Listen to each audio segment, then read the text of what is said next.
Welcome back everyone to Scavenging with Pineleaf, a series of tales, travels, and trifles. And let's see what Waldo has to say this week. I shall simply go mad! Lazy Waldo!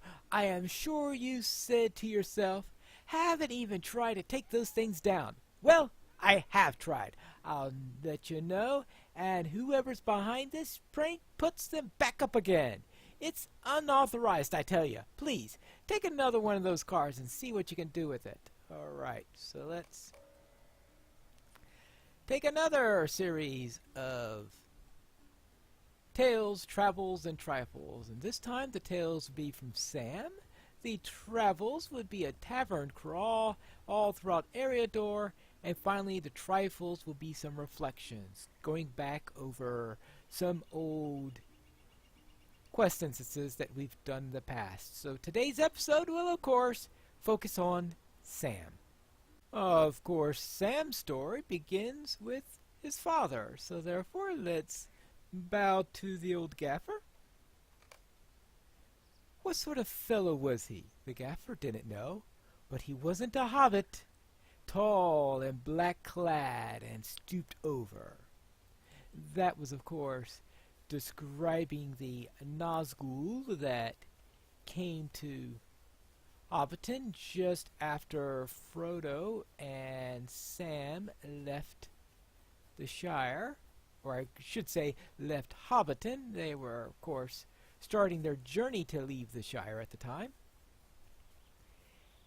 And the second part of it is going to be to do a little bit of eavesdropping, because that's how Sam got involved in this quest, was doing a little bit of eavesdropping while he was supposed to be trimming the hedges. So let's find a good place to eavesdrop.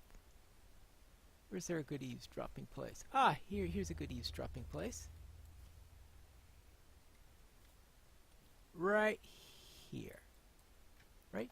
Yeah, there you go. And let's eavesdrop at the window.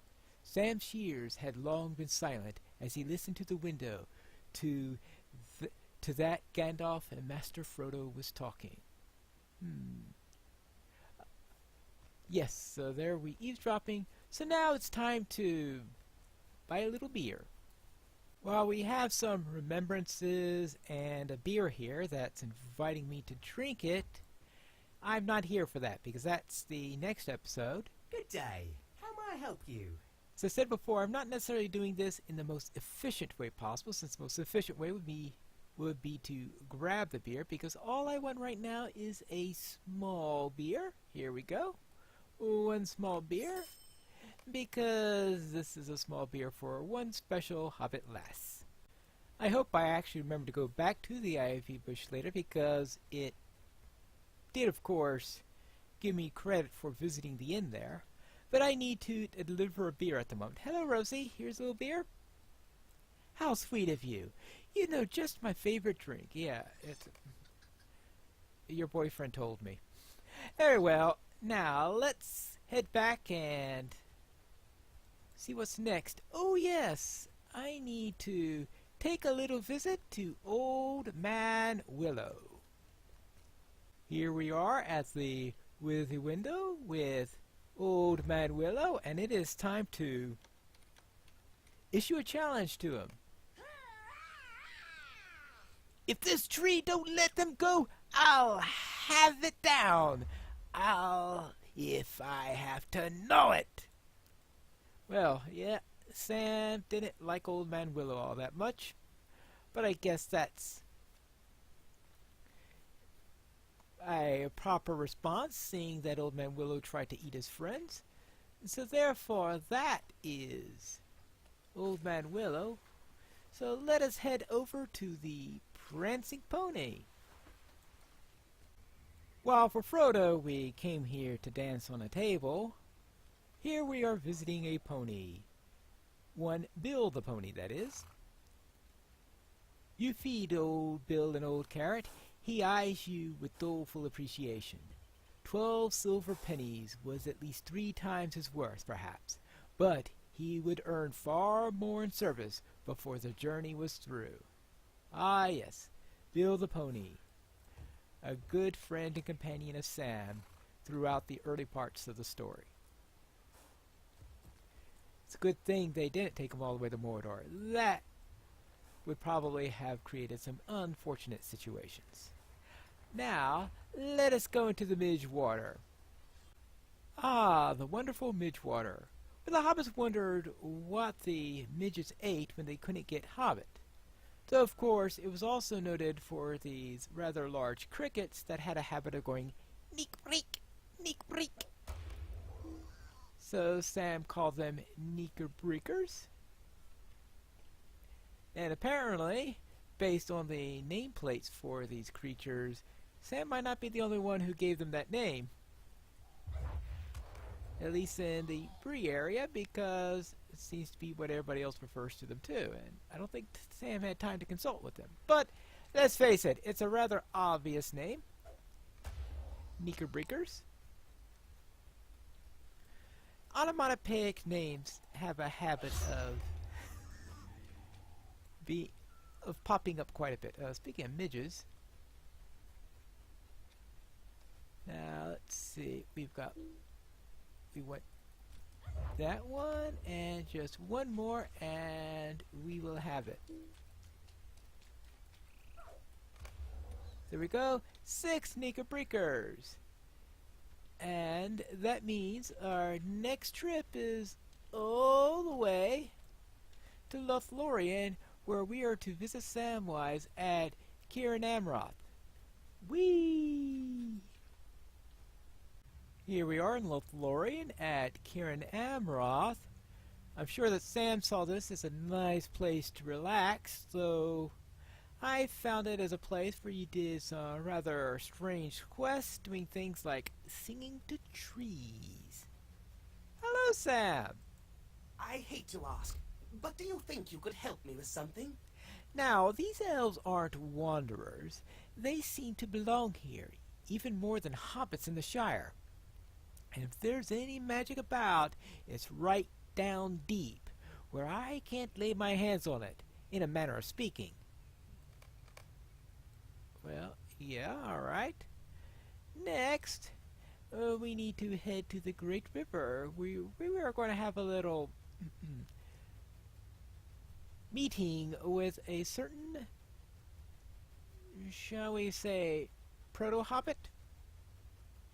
And, of course, by proto-hobbit, I mean Gollum/Smeagol, who came from the river hobbits that lived along the Gladden Fields, though the hobbits of the Shire, their descendants, aren't exactly known for being along the river, except perhaps maybe the Brandybucks.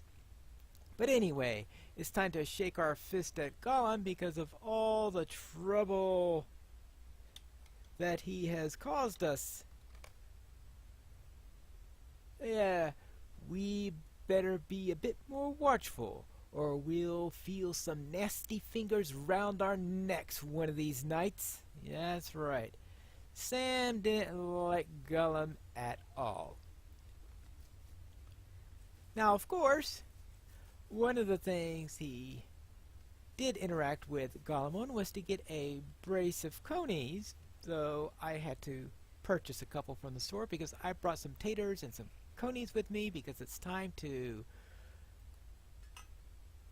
cook a little meal, because of course Sam and Frodo had a little meal for tasty stew while they were in Ithilien, and unfortunately you don't get to keep a stew. I mean, they really should have given us a stew, maybe a cosmetic stew that we could carry around or something like that.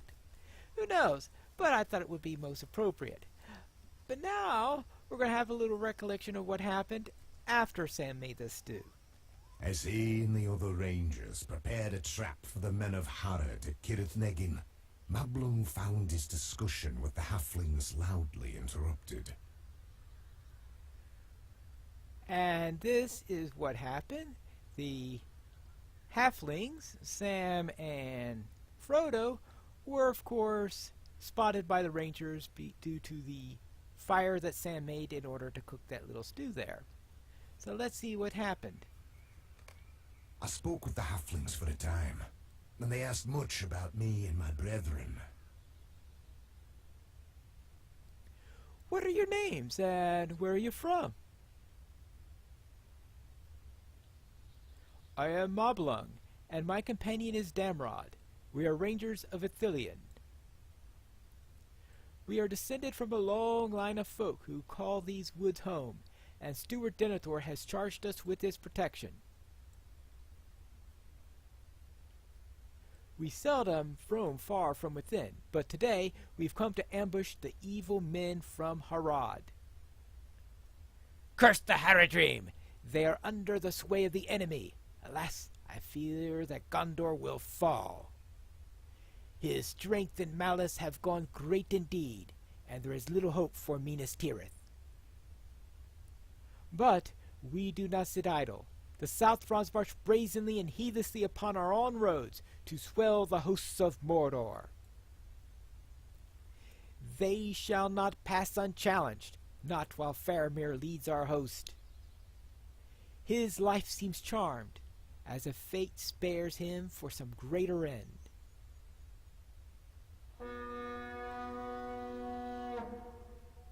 Ooh, a horn.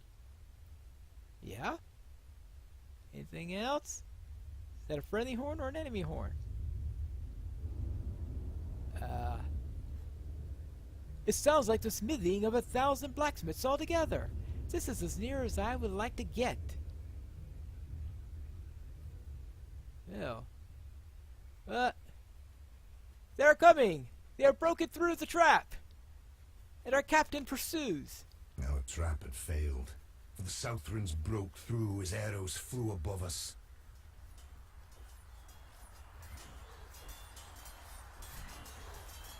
There we go. Oh, we are here listening to a story rather than here in actuality, of course.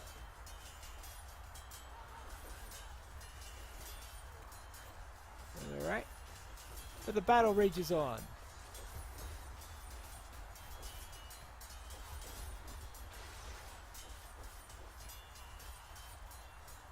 Yes, I think so. A great trumpet sounded as a mummak rushed forth, and in madness it slew all caught in its path. Oh, there's the Moonmark right there. And of course, this is Sam's telling of the tale when he saw an elephant. Big as a house. Moonmark! Moonmark! May the Valar save us and turn it from our paths.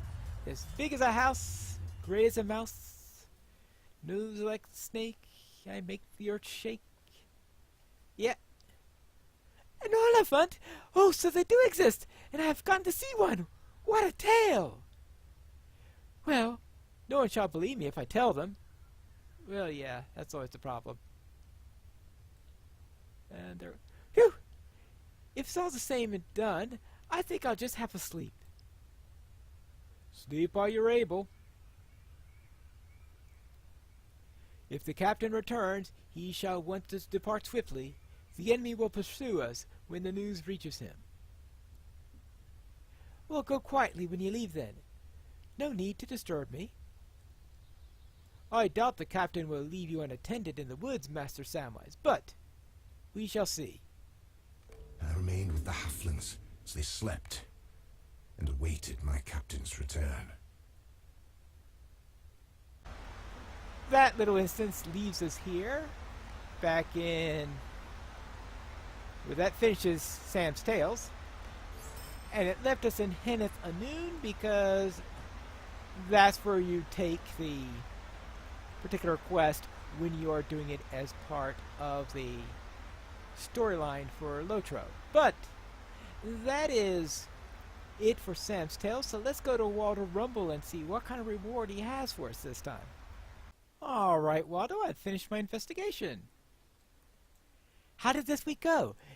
Did the list shed any light on the culprits of this little game? Did it make the slightest bit of sense to you? Well, it doesn't to me. Yes, there is indeed another reward. Somehow I've been coaxed against my will to participate in this madness. The party planning committee will hear about this.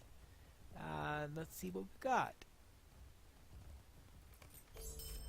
We'll have a look next time and see what that's all about. But let's go ahead and see what these new rewards are. This week's rewards are Bill the Pony to travel along. How about that? And also a replica of Old Man Willow in miniature. Though I'm sure this little replica is still going to somehow find its way to the water from this fountain and drink it all up because willows really love water. But that's it for today's episode. Next time we are going to have a pub crawl when we return to Scavenging with Pineleaf, a series of tales, travels, and trifles.